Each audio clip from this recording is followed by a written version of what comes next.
Today is April 8th, 2010. I am Karen Aronson. We are talking with Barrie Z, a member of the MIT Corporation and its Executive Committee.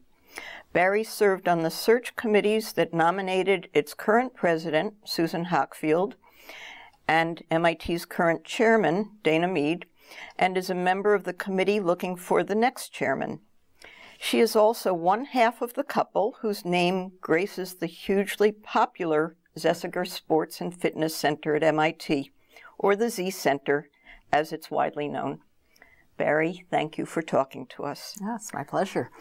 Let's start with the Z Center. What is it like to have your name on one of the most popular buildings on campus? Oh, well, it's just delicious. It's wonderful. It was a great thing for us to do, and now we get so much back from MIT because whether it's faculty or staff that I might meet because when I'm here on corporation or executive committee work, or just students when they see my name tag saying, "Are you the Zessiger of the Zessiger Center?" We just get a lot of feedback, and this was always Al's vision, was not only to give back, but give back during your lifetime so that you can see the benefit. So we've gotten it in spades. Before it opened, did you and Al have any idea of how popular it was going to be? No, we weren't thinking about that. First of all, I wasn't thinking about it very much because I hardly knew MIT. But Al, who is the graduate here, what he really felt was that people just shouldn't be going into the basement, into what I heard is this dark, dank pool that MIT has been using for many years. Believe it or not, I've never seen that prior pool, which I guess still exists. But he just thought it was terrible and that MIT deserved better. So we were thinking more along those lines instead of being appreciated. I don't think you can give money to be appreciated. It just doesn't work. At a place like MIT, lots of people want to give money for things like cancer research and engineering labs. Oh, sure. How did you and Al come to be associated with a sports and fitness center? How did that come about? Oh, well, in that sense, Al is a quintessential MITer because he's his own thinker. He doesn't do things because everyone else is doing them. And what he is not so much a believer in swimming, he's more of a believer in fitness. And he felt that he's lived a very full and busy life. He's still working full-time at age 81. And he can't do it without getting regular exercise.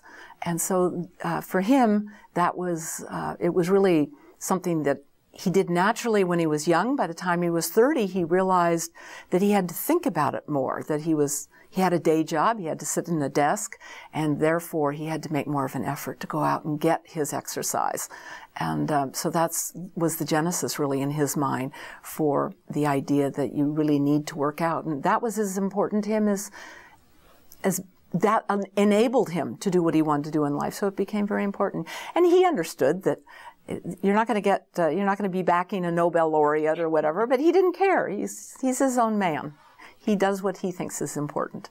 And there may be some Nobels who swim in the pool. Well, there might be, and that's just fine with us. Well, and what we liked was the idea that a Nobel laureate might be swimming next to a student, might be swimming next to a staff person. It's another way of interacting, breaking down all the barriers. Are you a fitness buff too? I am indeed. So we share that mutually. When you and he started talking about helping MIT pay for all of this, did you have strong feelings about how it should be shaped, and were you really involved in figuring out what it should look like when it went up? On the whole, I think I'm going to say no. And the reason I'm saying that is that we had very strong feelings about the idea of it. And we had very strong feelings that we wanted it to go faster because it did take a while, but in fairness, there was a lot going on at MIT and they needed to make sure that they could afford it, whatever. But we played a role in the idea of the pool, that it would be Olympic standard, that there might be a smaller warm water pool next to it or somewhere near to it, particularly for very young children or older folk.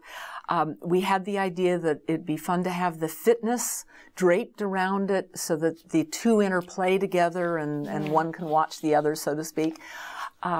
When it came, though, to design and whatever, we felt that that was not our prerogative. Now, I know that this is a changing thing, I believe, in philanthropy in America, that as donors get more, give larger dollars, they do get more involved, and they do get very involved.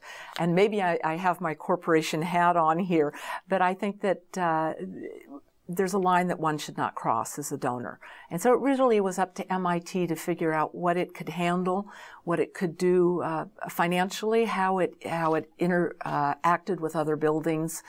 And so I'm afraid we were more donors than not, but some of the ground rules we set out. So I take it you're satisfied with the way it's worked out? Oh, marvelously, marvelously. Yes, it's very good.